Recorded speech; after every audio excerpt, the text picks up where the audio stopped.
karo Cita kok wis ngelik lho. Wah jare Sugeng Dalu tak jawab Sugeng Dalu kok. Ayo nek aku Sugeng Dalu, Pak. Sugeng Dalu, Bu. Nah, ngono kuwi rak ya kepenak to. Penak apane mung swara penak. Loh. Lah karepe arek apa? Karepe apa? Ah, yo modar kowe nek karo Tati ditantang tenan kowe. Ora celingak-celinguk. Nek udah suara karepe arep njaluk apa? Karepe apa? Ah, sakarepmu kok. Mas ate kon dalange jenengan tok sing jawab ki. Modar ora kowe. Ngapa ngelus dodo barang? Lah ngelus nggo nakmu ra entuk, Dik. Wani mau piye? Ora. Lusen nek wani lusen. Mboten wani, enten sing kagungan. Matador kok gaya. Ngadeg to, semangat to. Kok Mbok kaya liyane. ah, modar. Liyane kaya ngopo? Ganti karo aku kok kaya Kaya ora semangat. Bedane apa? Bedane apa? Wong ku ya pilih-pilihanmu. Le wedok padha le wedok. Padha le wedok. Nek ayu kurang piye? Kurang ayu piye? Kaya ngono kok kurang ayu. Bodi apa? Oh. Kurang piye ora? Bodi nek kaya buk ngono kurang piye? Aku dadi ra iso omong blas iki. Ha iya mangsane ya. Diajari Mbak omong. Sawe.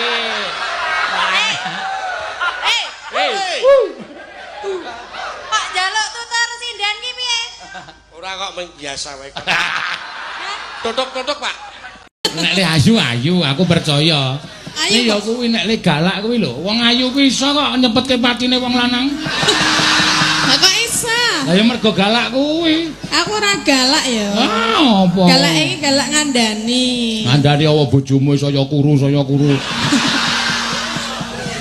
Ya mergane tak kandani Pak, nek ngene iki salah, nek mendem iki salah, nek main salah, nek ngene salah, nek dolan karo dalange ya salah ngono kuwi lho. Ah kuwi ning kene iki sesuatu yang tidak nyata itu tok omongke aku ora seneng. Kok tidak nyata? Dolan karo aku kok salah. Lah aku maca SMS-e lho. Piye piye? Lus ayo roke ngono kuwi. Lah kowe ora ngerti istilahe penabuh kok. Penabuh istilah kanca-kanca sing lanang ki nek roke iki tegese ayo lus sinau prihatin. Oh ta? Wah. Oh sing kulino dijak iki nek ngene iki salah, nek mendem iki salah, nek main salah, nek ngene salah, nek dolan karo dalange ya salah ngono kuwi lho. Nah kuwi ning kene iki sesuatu yang tidak nyata itu tok omongke aku ora seneng. Kok tidak nyata? Dolan karo aku kok salah. Lah aku maca SMS-e lho. Piye piye? Lus ayo roke ngono kuwi. Lah kowe ora ngerti istilahe penabuh kok. Penabuh istilahe kanca-kanca sing lanang ki nek roke iki tegese ayo lus sinau prihatin. Oh ta? Iya. Wah. Oh sing kulino dijak iki barang mesti. Prihatin nanti. Prihatin apa? Laskar Bit prihatin Jalan Wates kan. Ora prihatine napa e? Ayo sakarepku. Mbak aku melu. Rasah kowe malah. Ha prihatin to? Kowe keprihatinan kok malah. Lah kok Wis rasa digagas ayo. Kayak nembang senengane ngurusi urusane wong. Mau disebut sapa Pak Lurah? Pak, saya sinten? Siapa? Haji Seno Nugroho. Haji saka ngendi ngono? Mangkat tekan kono durung. Ya mbok nggo wangun-wangun ki nabung, Pak. Wah, apike nek ana wong nyebut ngono iku iki mengamini. Amin. Iya, tak amini ning ya piye carane ngono lho. Wis gleleng tanggapan ben bengi ora haji-haji.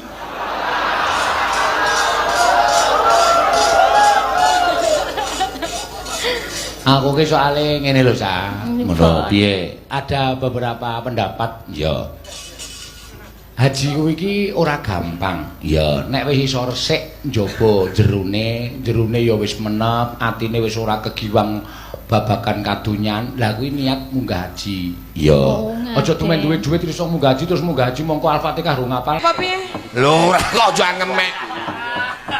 Kok njur senengane kok wong kok golek masalah lho. Ora nek kepengin ndumo nek cara mana aku jenenge ndumo. Heeh. Nek nang kene ngemek. Eleh. Heeh ta, Du.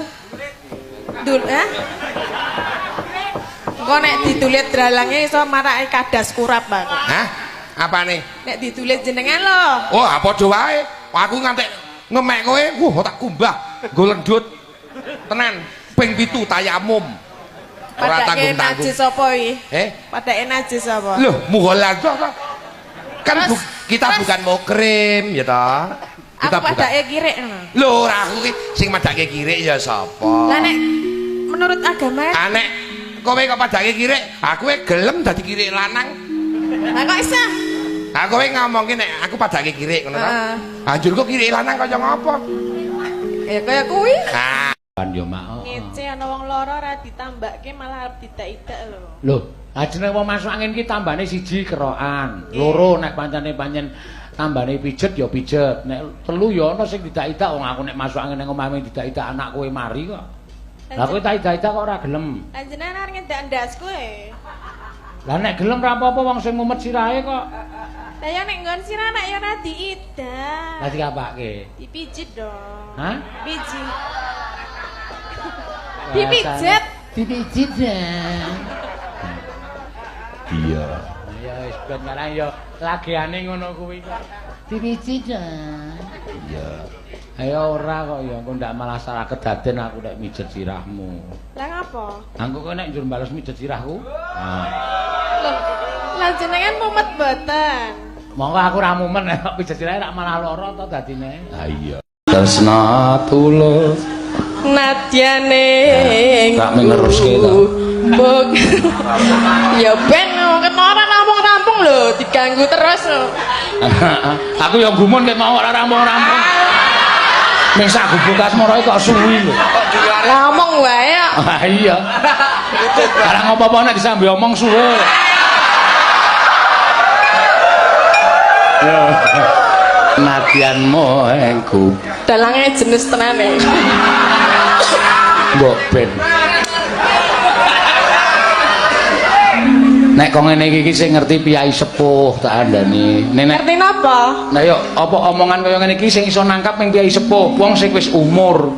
Ning nek mayang kok omong terus omong, "Wah iki wah kuwi sing cah cilik maune ra ngerti dadi ngerti." Elingi dheke metu ning alam donya kuwi saka guwa garbane keng ibune. Kudune dekne menghargai seorang ibu seorang wanita padha karo menghargai seorang ibunya. Karena surga di bawah telapak kaki ibu. Iya, kowe ngomong ngono, tapi lek ora diceroti wong lanang ya ora iso meteng kowe ta. Lah kowe ngomong apa-apa, lha nek wong lanang kowe iso meteng ya awakmu. Wong lanang kurang keceroti pisan, wong wedok rekosane ngandut meteng isine bayi kuwi 9 tahun 9 bulan.